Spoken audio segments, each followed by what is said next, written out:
gente! Estamos aqui hoje para o segundo episódio do podcast Cardialogando, onde eu vou tentar trazer informação de qualidade para você que tirou um tempinho para nos assistir. E hoje eu estou com a doutora Karime Nadaf, pneumologista, minha colega, minha amiga de grande tempo, de muito tempo. Muito obrigada, Karime, por tirar um tempinho para vir aqui hoje conversar. É uma honra estar aqui. Eu que te agradeço o convite e eu acho que a nossa discussão hoje vai ser muito proveitosa. Com certeza. Karime é uma profissional que eu admiro muito. Compartilho vários pacientes com ela. Quando eu não sei o que fazer com o paciente, eu peço ajuda dela e geralmente ela consegue me ajudar. Então, eu tenho certeza que hoje vai ser sensacional. Bom, então vamos falar sobre um tema que, infelizmente, está cada vez mais comum, o diagnóstico, né, Karime? Hoje a gente vai falar, gente, sobre a apneia obstrutiva do sono. No outro episódio, a gente conversou um pouco mais sobre mulheres e esse aqui interessa para homens também. Mas o que é a apneia, Karime? Fala pra gente o que é essa síndrome da apneia obstrutiva do sono, quais são os sinais, todo ronco é uma apneia, como que é isso? Na verdade, a gente precisa tirar um pouco do estigma de que todo ronco é apneia. A gente tem o ronco simples, que não é relacionado à doença sistêmica, que a apneia do sono se apresenta, e a gente tem o ronco relacionado à doença sistêmica, que é a síndrome da apneia do sono. Ah, sim. Então, a síndrome da apneia do sono são pacientes que a gente vai discutir sobre fator de riscos, que tem fator de riscos, e durante o ronco ele faz períodos de pausa respiratória. Então, a apneia do sono é quando a gente tem uma obstrução do fluxo aéreo na região da via aérea do paciente. Há um colabamento, principalmente com o cair da língua ali na região da hipofaringe. Você fecha essa região e para de respirar. Então, a gente percebe isso com sintomas clínicos diurnos, né, que impactam a obstrução ao fluxo, impacta no dia a dia do paciente. E é justamente esse impacto clínico que vai, além do diagnóstico, nos trazer objetividade na necessidade de tratamento. Tá? Entendi. A síndrome da apneia obstrutiva, né, do sono, ela é uma doença muito negligenciada, né? Infelizmente, a gente acaba colocando ela embaixo ali do tapete, porque é constrangedor dizer que ronca, é constrangedor para o cônjuge ou a pessoa que acompanha esse paciente dizer que ele faz pausas, que ele acorda com sensação de sufocamento também, que é muito dito pelos pacientes. E toda vez, por que essa doença impacta tanto? Porque toda vez que há esse fechamento ao fluxo aéreo, essa obstrução da via aérea, há um despertar cerebral. Então, toda vez que a gente para de respirar, o cérebro acorda para a gente movimentar de posição e essa via aérea voltar a abrir. Então, junto com o episódio de apneia, há os fenômenos de despertares associados. Então, você acorda, mesmo que você não lembre, porque isso é um acordar neurológico muito rápido, muda de posição e alivia aquela obstrução que se teve, né? Junto com essa obstrução, como o fluxo aéreo ele acontece, a queda de saturação ocorre simultaneamente, aumenta a frequência cardíaca, a pressão arterial. Agora imagina você ter 100, 200 episódios durante uma noite. O tanto que teu sono é fragmentado e o tanto que isso vai impactar no teu dia a dia. Além de ser hoje causas de grandes diagnósticos cardiovasculares associados a ele. Sim. Fibrilação atrial é uma arritmia muito comum no consultório do cardiologista e que frequentemente uma boa porcentagem dos pacientes, se você vai pesquisar a fundo, ele está fazendo apneia. Às vezes pelo Holter, pelo padrão ali, onde predominam arritmias e tal, dá pra gente desconfiar. Será que esse paciente está fazendo ali? Não... E realmente é constrangedor para o paciente quando eu pergunto assim, às vezes falta um pouco de noção, né? Eu pergunto, mas ronca? Pergunto para a esposa ou para o esposo, ele ronca, ela ronca. E eu percebo realmente que fica um pouco sem graça, né? Tanto quem vai confirmar que ronca, quanto Sim, quem está descobrindo ali. sim. Sempre rola um olhar meio condenador ali do Não cônjuge diz, fala, né? não fala, assim. Infelizmente, eu acho que isso é um tabu que a gente precisa quebrar, trazer de informação para a população o quanto é importante o diagnóstico, né, para esses pacientes e principalmente o tratamento. É uma doença 7 vezes mais incidente em homens, tem uma relação muito grande com obesidade, né, que entra aí a síndrome metabólica que afeta tanto a parte cardiológica desse paciente, a parte endocrinológica também. Então, é um paciente, ele vira um compêndio de medicina praticamente. E a apneia do sono está ali envolvida nesses diagnósticos. Ou seja, acaba que a apneia é uma consequência muito comum das epidemias que a gente vive hoje em dia, né? Sim, Que é de obesidade, de sobrepeso, estresse ali, burnout, essas coisas todas, tudo pode ter impacto aqui também. tudo tem impacto. É muito interessante com relação às doenças cardiovasculares. Quando eu terminei a minha residência de pneumologia, eu prestei sono na USP. Passei e antes de eu desistir de fazer a residência, mas eu fui como eu ia prestar a residência e já queria coletar dados para um possível doutorado posterior, eu fui a Regensburg, na Alemanha, ficar 4 semanas numa unidade de sono dentro de uma unidade cardiovascular, justamente para você avaliar a interface entre a apneia obstrutiva do sono e doenças cardiovasculares. Então, eu fiquei com o professor Marco Artz, que é um dos médicos que mais publica no mundo de apneia do sono e doenças cardiovasculares. E a unidade dele é dentro do Hospital de Regensburg, na unidade de cardiologia. O tanto que isso Que impacta. bacana. O cardiologista tem sido mais encorajado a ir mais fundo, né, na questão da medicina do sono ultimamente, né? Uhum, Nas doenças relacionadas com o sono. Porque no final o impacto vai cair aqui pra gente. vai, diretamente. E, bom, fatores de riscos falamos, é mais prevalente em homem. Uma outra coisa também que eu acho que de fator de risco que a gente precisa conversar, que é muito interessante, a gente tem algumas alterações faciais, né? Ai, E que da legal. parte do sistema de via aérea superior que a gente sempre tem que observar no paciente.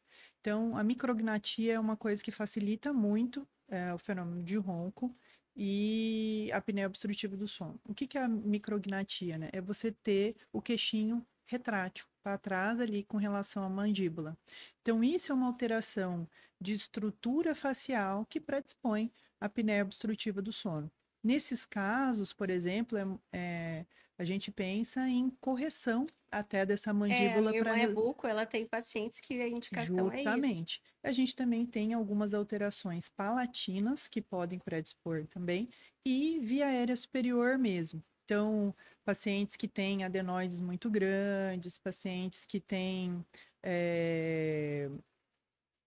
alterações importantes nasais, então desvio de septo grau 3, grau 4, que impacte ali, aumentando a resistência do fluxo ali na via aérea superior.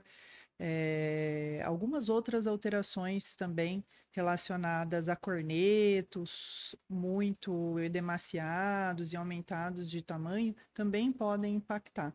Então, além das alterações faciais e de via aérea superior, obesidade, ser homem, o álcool é uma coisa que aumenta a chance, né? O uso abusivo de álcool aumenta a chance da gente fazer apneia. E para nós, mulheres, há um impacto muito grande na incidência pós-menopausa.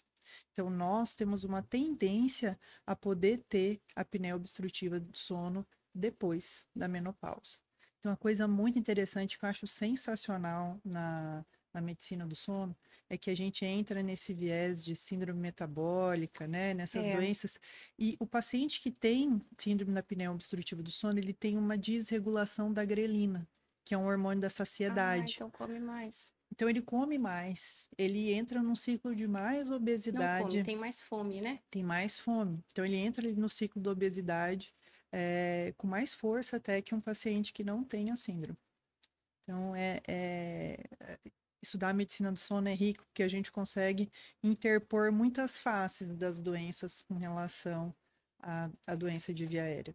É, as doenças cardiovasculares, hoje há quem chame até de doenças do estilo de vida, boa parte delas, né? Sim, Porque você sempre vai cair aí. A gente tem o tratamento, o básico de tudo, mas aquele combo lá que o médico fica repetindo, que fica até chato. sim.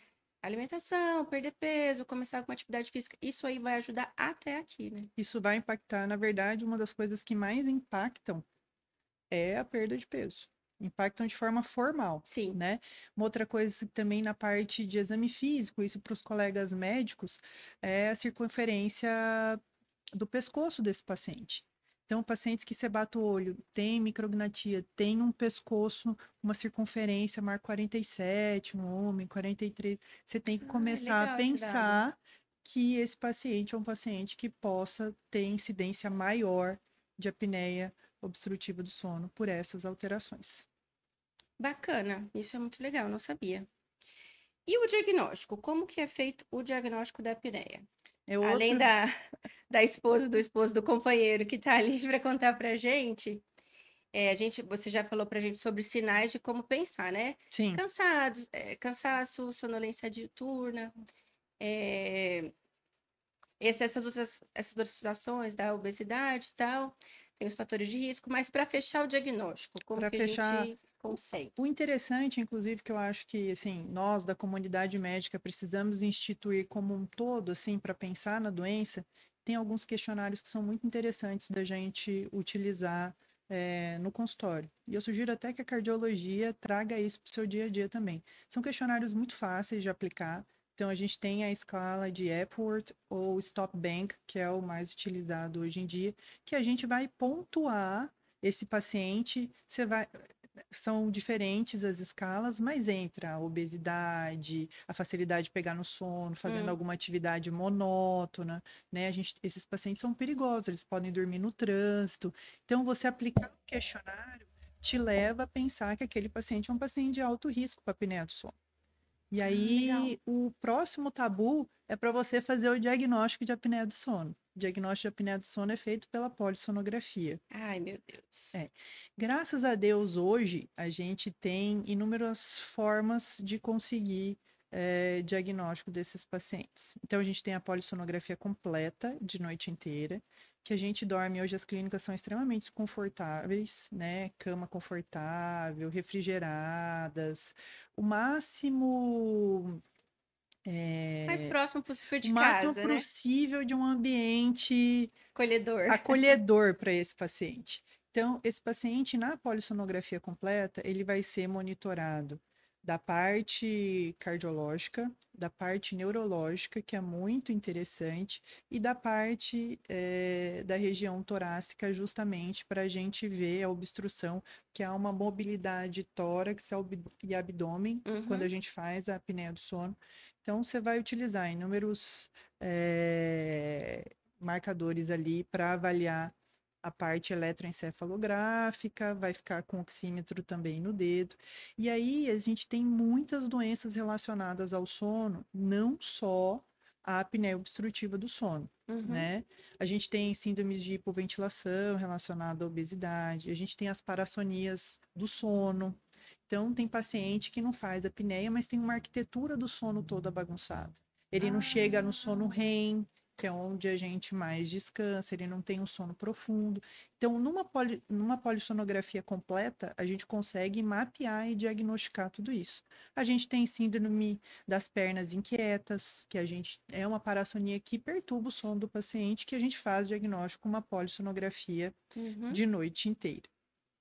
Esse é o exame ouro para a gente fazer diagnóstico. Mas hoje a gente tem outras formas também de fazer diagnóstico. A gente tem polissonografias que são utilizadas e feitas em domicílio. Ai, que legal. Isso Não são facilita, completas, né? não são completas, a gente, Não vai ver cerebral. principalmente a parte neurológica, a gente não vai abordar, mas para um paciente onde você aplicou uma escala, onde o risco dele objetivamente é maior para apneia obstrutiva do sono, né? Tem Uhum. indícios clínicos, pontuou muito nas escalas, esse é um paciente apto a você fazer polissonografia domiciliar. Até porque, às vezes, eu vou colocando em vários retornos o paciente se negando a dormir na clínica do sono, porque ele não quer deixar o domicílio dele, né? E, de novo, o paciente não entende o impacto dessa doença nas doenças comórbidas que ele tem, nas comorbidades. A doença impacta na saúde cardiovascular, É. endócrina, na parte pneumológica também. Então, poder barganhar com o paciente, a ideia dele poder fazer o exame em casa, é uma coisa que tem solucionado um pouco essa dificuldade do paciente de ir à clínica e mesmo assim não fugirmos do diagnóstico, que é muito importante. Que legal. Imagino, porque os pacientes já reclamam para mim do mapa, Sim, do mapa, do holter, de ficar, né? porque o mapa acaba causando despertar, né? Por conta Sim, da aferição de pressão ali durante o sono. sim. Inclusive, vários questionam o diagnóstico, às vezes, da própria polissonografia. Ah, mas como que eu não dormi direito? Não tem como. E eu fui estudar e vi que a gente consegue ver isso daí sim por conta da análise de atividade cerebral, né? Achei Sim, muito legal. você consegue saber exatamente em que momento que ele estava, inclusive, dormindo sono profundo, quantos por cento durante a noite ele entrou. Então, não tem como ele dizer que ele É, não dormiu durante a noite. É um exame extremamente rico, muito sim, interessante. Da muito parte bacana. cardiológica, você vê o traçado e todos os marcadores de sinais vitais ao longo da noite inteira, traçado eletrocardiográfico, e mais a parte de pressão, de Uhum, saturação ao longo da noite, que são muito importantes. A gente passa muito tempo dormindo.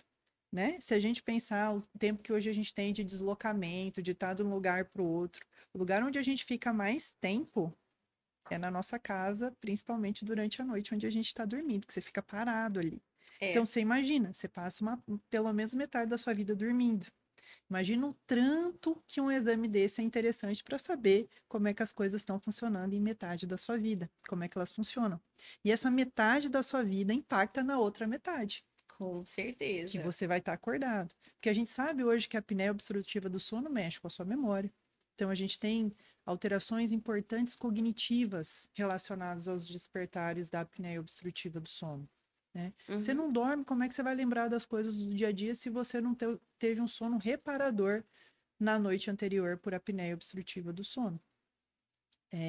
A gente faz o diagnóstico justamente da síndrome através do índice de apneia hipopneia que a gente avalia na polissonografia, Uhum. né? Pacientes, o normal é abaixo ali de 5 apneias hipopneias por hora, e você vai aumentando, você vai graduando, né? Entre moderada e grave. Sim. Quando o paciente tem sintoma clínico, que isso está impactando na vida dele, a partir de moderada ali, relacionada aos episódios, você já tem indicação de tratar esse doente. De alguma forma, a gente já precisa tratá-lo, porque isso está atrapalhando o dia a dia dele, né? Ele está mais sonolento. A gente estava conversando até antes sobre os trabalhadores de turnos, que são os pacientes que trabalham durante a noite inteira.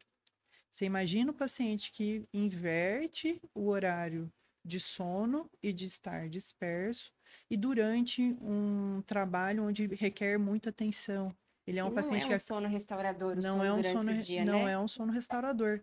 E aí ele acaba pegando no sono, ele faz episódios de apneia, e aí ele pode colocar em risco a vida dele e de outras pessoas, né? Sim. Isso é uma coisa que a gente se preocupa muito, às vezes, com motoristas de caminhão, quem controla máquinas que são muito importantes para o funcionamento de várias coisas, de cidades, de empresas, durante a noite. Então, a saúde do sono, ela precisa ser acompanhada, até de maneira ocupacional também, porque aquilo impacta. Eu ia dizer isso. De repente, é um tema que precisa ser um pouco melhor abordado Sim, na questão de avaliação ocupacional, né? sim, sim, Porque motorista de caminhão, por exemplo, sim, motorista de ônibus, sim. piloto de avião, são profissões que vão ter um impacto muito grande em qualquer falha aí. Sim, sim, sim. Então, a gente abordar o sono do paciente precisa trazer para a prática clínica, porque ele impacta no paciente como um todo, né? A Sim. gente é uma síndrome sistêmica, na verdade. Exato.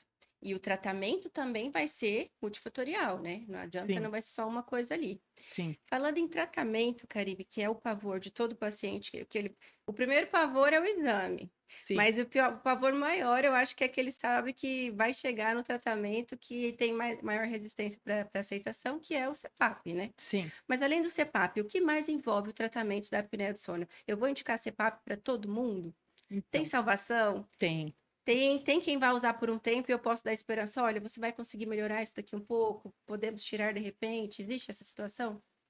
Existem várias situações, na verdade, né? Uhum, Como a doença é multifatorial, impacta em homens, mulheres, em todo mundo, vai ser caso a caso. Mas a gente certo. tem uma gama grande de tratamentos, né?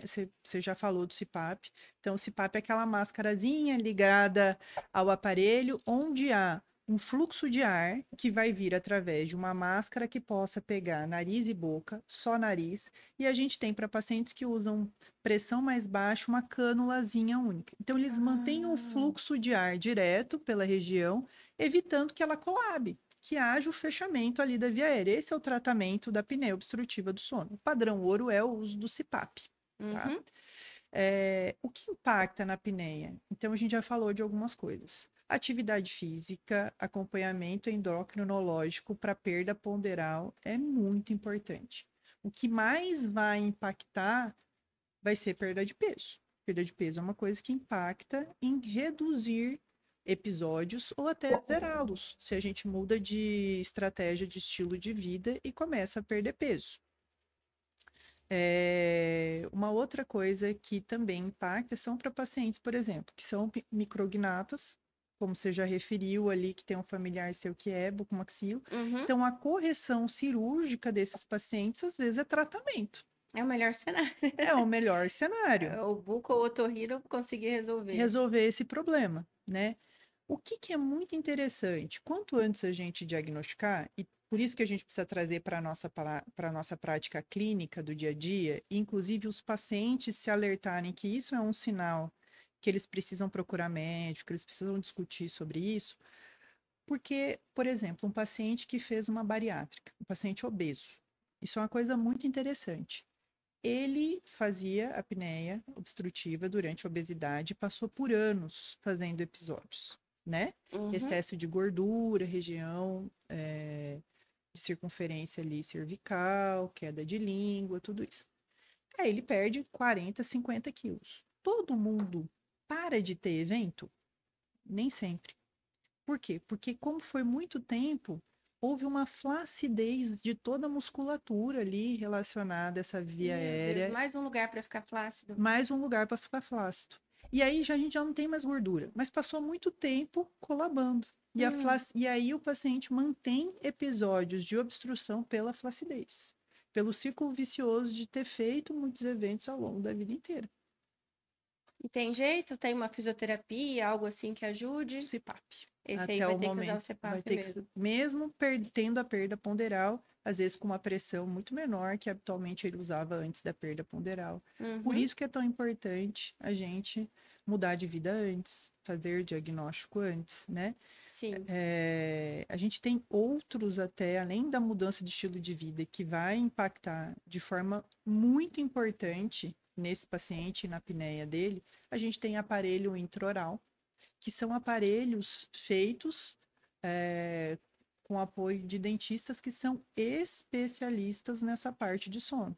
Então, Que a legal. gente tem esses colegas que trabalham com diversos materiais de vários países, materiais importados, em que esse aparelho ele traz a mandíbula um pouco para frente durante a noite. É um aparelho de dentro da boca mesmo.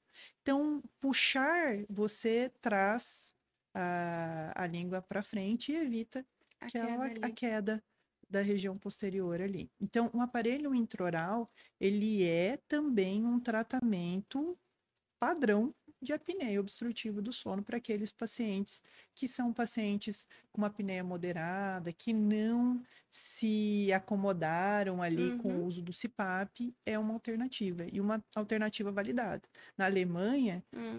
naquele período em que eu estive, isso já tem 13 anos. A gente prescrevia para os pacientes aparelho intraoral para algum deles.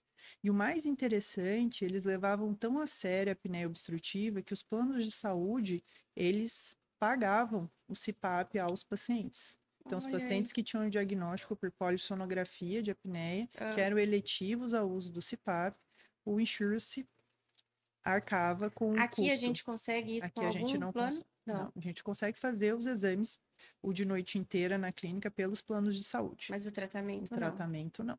Tanto tanto o tratamento, e isso é uma coisa, assim, mudar de estilo de vida custa muito pouco pra gente, que é o que mais impacta. Os tratamentos que a gente tem disponível são tratamentos onerosos. Tanto o aparelho quanto o CPAP, eles custam bastante. Frente à realidade da nossa população, é um Uhum. tratamento que é mais difícil, assim, de acesso. É, tá vendo? Focar em tentar perder peso, Sim, começar alguma atividade dentro da tua realidade, de repente, seja bem sim, mais barato do que chegar nesse ponto. com certeza, com E é certeza. muito, a gente precisa dar muita atenção para isso, porque se a gente pensar no coração, que é o que mais assusta todo mundo, né? As pessoas, o cardiologista tem alguma vantagem em relação a tratar a doença, porque é o tipo de doença que mais assusta todo Sim, paciente, né? Mas com frequência, tratamento para hipertensão arterial, para fibrilação, para arritmias, mesmo bradiarritmias, uhum, arritmias que poderiam levar o paciente a ganhar um marca-passo. O tratamento pode ser feito corrigindo a apneia do sono, porque durante esses episódios de ronco, né, a hipóxia, o que acontece ali, vai alterar também o sim. batimento, ele pode fazer bloqueios, pode fazer períodos de parada do coração. E aí, tratando isso, a gente consegue evitar que esse paciente, por exemplo, ganhe um marca-passo. Uhum. Então, valorizar isso daí é muito importante, bem mais do que Sim, simplesmente pensar que é uma noite de sim. E morte súbita também está morte relacionado, súbita, né? Insuficiência exatamente. cardíaca também a gente tem uma incidência maior. E hoje em dia a gente tem alguns trabalhos, estudos, e a gente vê impacto.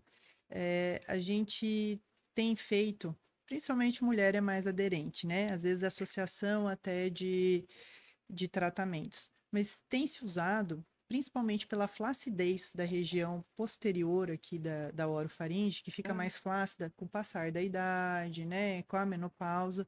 A gente tem feito aparelhos dermatológicos que fazem lifting na nossa pele e na região da mucosa também.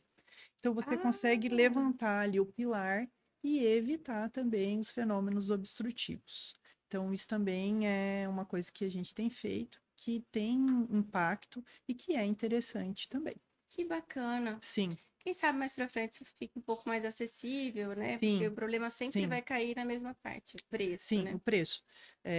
Eu tive agora no Congresso Europeu, foi em Viena, em setembro do ano passado, e principalmente a Inglaterra, eles tinham um tipo popular do aparelho intraoral, que eu achei extremamente interessante, né? Porque um aparelho você precisa moldar, tem todo o trabalho. Sim. Então, são aparelhos mais ou menos prontos, que daí você aquece eles com água quente e aí você coloca e eles moldam com relação à sua arcada. Ah, E aí eles têm o feixezinho para trazer. Isso é o top de linha? Claro que não, mas isso impacta na saúde do sono desse paciente. Vai melhorar, vai reduzir episódios. E ele custava 30 euros nos países bem mais europeus. acessível do que tudo que a Muito gente tem por mais, aqui. muito mais acessível que tudo que tem por aqui. Quem sabe em algum momento isso também possa ser uma realidade interessante para a gente. Fora do Brasil, alguns países têm uns investimentos melhores assim nessa questão de faça por você mesmo, né? Assim, Sim, percebi que está acontecendo, vou tentar ali. sim. Claro que são coisas que não vão trazer dano para o paciente, Não, não, mas eu percebo que aqui a gente não tem nada desse não. tipo, né? E principalmente sobre a doença também, né? A gente estava É, falando do consumo de informações de qualidade, né? A gente começar a falar de uma coisa que é extremamente comum, que a gente vê impactar inclusive em relacionamentos, né? Eu, como pneumologista, eu escuto muito. Doutor, eu tô dormindo em outro quarto, tá me incomodando muito, né? Você incomoda o cônjuge e essa doença que não é diagnosticada incomoda teu dia a dia porque impacta nele, você vai ter menos memória, mais chance de doença cardiovascular, sem controle, você aumenta sua chance de morte súbita, pesa sobre a parte vascular ali, pulmonar, artéria pulmonar, tudo isso. E a gente não faz diagnóstico, a gente não conversa sobre isso. Então, a gente tem sim. muita coisa para andar daqui para frente com relação à doença. Perguntar para o paciente sobre o sono dele é necessário Faz no muita consultório, né? diferença, faz muita diferença. Para pneumologistas, para cardiologistas, para clínicos em geral, isso faz muita diferença. O pneumo tem uma demanda espontânea, assim, de alguém que vai lá porque o sono não tá, acha que o sono não tá muito bom, ou você recebe esse paciente mais encaminhado por outros colegas, assim? Olha, a gente, dentro da pneumologia, a gente tem segmentos, né? Então, hoje no Brasil, a gente tem residência, a gente tem pós de sono e tem médicos que são habilitados com título para isso. Eu fiz Uhum. uma pós-graduação e acabei não cursando a residência que eu passei. Mas talvez os pneumologistas especialistas nisso tenham uma demanda muito maior.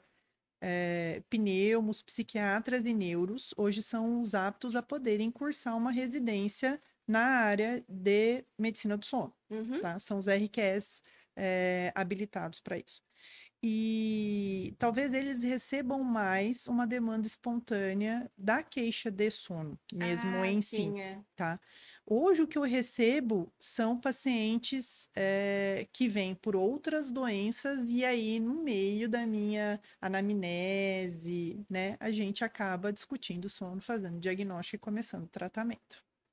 Então, eles vêm Por outra por coisa. outro motivo, e aí a gente pesquisa o diagnóstico durante a anamnese e depois a solicitação da polissonografia e tratamento. É, às vezes é um sintoma inespecífico, né? Sim, A gente estava conversando antes de acordar à noite com palpitação e sensação de sufocamento ali. O paciente vem para mim pela palpitação, porque ele acha que ele está tendo arritmia na madrugada. Na verdade, sim, não. Ele está assustado porque despertou, mas o que o fez despertar não foi nada da parte cardiológica por enquanto. sim. Foi aí um evento desse. Sim, sim. A gente. E uma coisa que é muito interessante também, às vezes, eu vejo o paciente com perfil ali da apneia do sono e eu vou checar a saturação, como esse paciente fica durante a noite em períodos de uma saturação muito mais baixa, né? Às vezes a gente pega polissonografia com paciente saturando 70, 75 durante Meu os Deus. eventos de apneia que ele faz. Ele tem uma saturação basal normal durante o dia, mas não é uma saturação maravilhosa. Isso é uma coisa que eu sempre percebo e já pergunto: o senhor ronca à noite? A senhora ronca à noite? Ronco, ronco muito. E aí a gente começa a conversar Ah, e mesmo durante o dia ele não atinge níveis ótimo, nível ótimo. paciente com muita apneia, não. O que você imagina? Que interessante. É, isso é uma observação que eu faço nesses pacientes. E às vezes eu começo a abordar e conversar depois que eu checo. Porque eles ficam assim, tem pacientes que fazem 300 episódios durante uma noite de sono de 6, 7 horas. É muita coisa. Esses 300 episódios, ele acorda 300 vezes e ele dessatura 300 vezes. Meu Deus. Imagina isso para uma saúde cardiovascular dele, né? Assim, trazer para o consciente, vamos trazer a época do Covid, o tanto que a gente ficava assustado com as dessaturações da época do Covid. A gente precisa trazer o mesmo susto que Mesmo é, medo, o né? mesmo medo que é de saturar durante uma noite inteira fazendo apneias ao longo da vida inteira.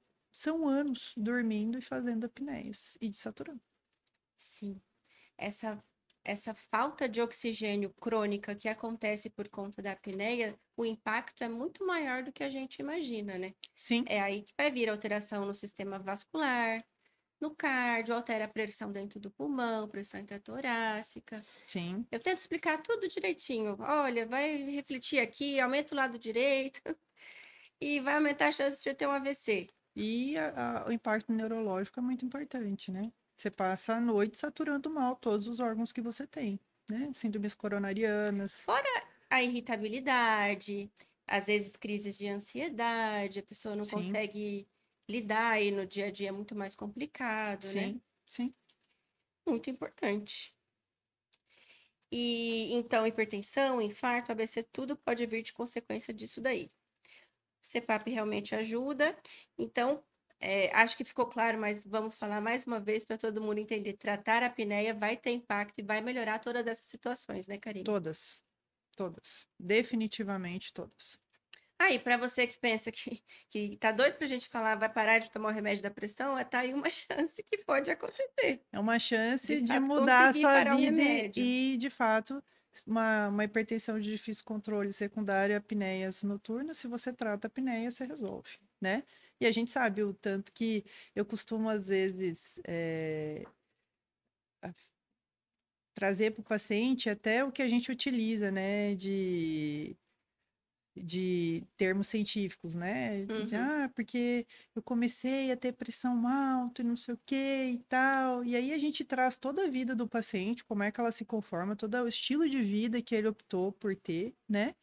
E é frequência cardíaca vezes resistência vascular periférica, né? O que que acontece com a resistência vascular periférica? A gente vai ganhando idade, ela vai ficando mais rígida, e se você aumenta a pressão intratorácica, você mexe com toda a parte de resistência vascular, né? Você está mexendo Sim, justamente no leito vascular ali quando você faz um evento de apneia. Então, você bota gás numa coisa que já não está boa. Então, eu acho muito interessante, tem vindo aí uma nova residência aí daqui um pouco, que é a medicina do estilo de vida, né? E eu costumo falar para os meus pacientes que a gente tem metas na vida, né? E a é. meta para ser saudável são 150 minutos de atividade aeróbica por semana, não é para ficar bonito, não é, é para Mais ter 2 horas de musculação. mais 2 horas de musculação. Isso é para ter saúde, É, não é estética, é não é estética. estética, né? Isso é para a gente ser saudável. E aí a gente pode entrar numa gama muito grande de coisas que influenciam essa falta do status saudável e, inclusive, o incremento dessas doenças. Obesidade, álcool, tabagismo, né? Sim. O tabagismo, a combustão, ela faz uma vasoconstrição na parte vascular. Agora, você imagina uma apneia com tabagismo, com álcool, com obesidade, é uma O bomba, estresse por estar vivo. é uma bomba relógio andando por aí. Sim. Falando em tabagismo, vapor também é tabagismo. O cigarro eletrônico também entra no tabagismo, né, Thaís? Eu acho muito interessante que aí os pacientes, você fuma? Não, não fumo. Aí agora eu decidi que eu tenho que perguntar sobre o cigarro Tem que ser eletrônico direto. fora do tabagismo, porque eles trouxeram um bolsão diferente do tabagismo. É tabagismo, inclusive tem mais nicotina do que no cigarro convencional.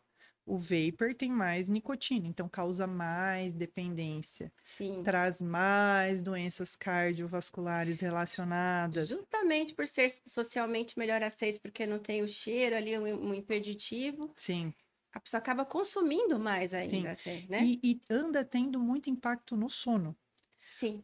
porque os pacientes estão acordando à noite para fumar vapor. Como ele é de Meu muito, Deus. assim, eu tenho, isso não é um aumento, isso não é um exagero, eu converso muito com os meus pacientes e há muitos relatos deles deixarem na cabeceira ou no criado e aí eles acordam à noite e fumam, porque você não tem que acender, você não tem que fazer nada, né? Você só abre, fuma e devolve. E você passa a noite. Aí você junta isso, o despertar para o cigarro com o despertar da apneia, a qualidade do sono do cidadão tá Meu indo embora. Deus. E como é que consegue dormir depois? Porque Não, aquilo aí ali ele toma um é. remédio para dormir, né? Ah, é claro. Faz parte É do combo. verdade, tem, tem isso daí. É, E, Karine, aqueles sensores que tem uns sensores, até em congresso de cardiologia aham, tem aparecido ali para vender, diz que para rastrear essa questão da apneia. sim, Aquilo ali serve para acender um alerta, assim, fazer o serve, diagnóstico? Acho que serve. não. Serve e serve para diagnóstico também, viu? Aplicativos de celular também às vezes Isso. A tem. gente tem um aplicativo interessante, Ah, que inclusive foi a equipe da USP, que é o Pedro Genta e o Geraldo Lorenzo, que desenvolveram, que chama Biologix. Eu tenho até disponível na clínica lá, porque foi desses sensores de alta fidelidade, foi o mais interessante, principalmente por conta do aplicativo que eles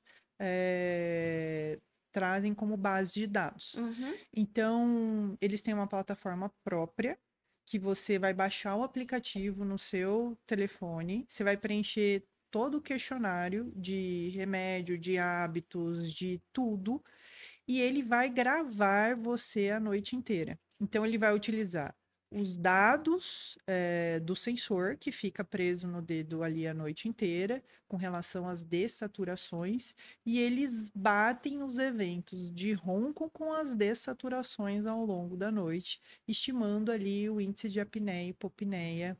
Que E bacana. é muito legal, porque você, inclusive, quando você recebe esse exame, ele é laudado por eles lá em São Paulo.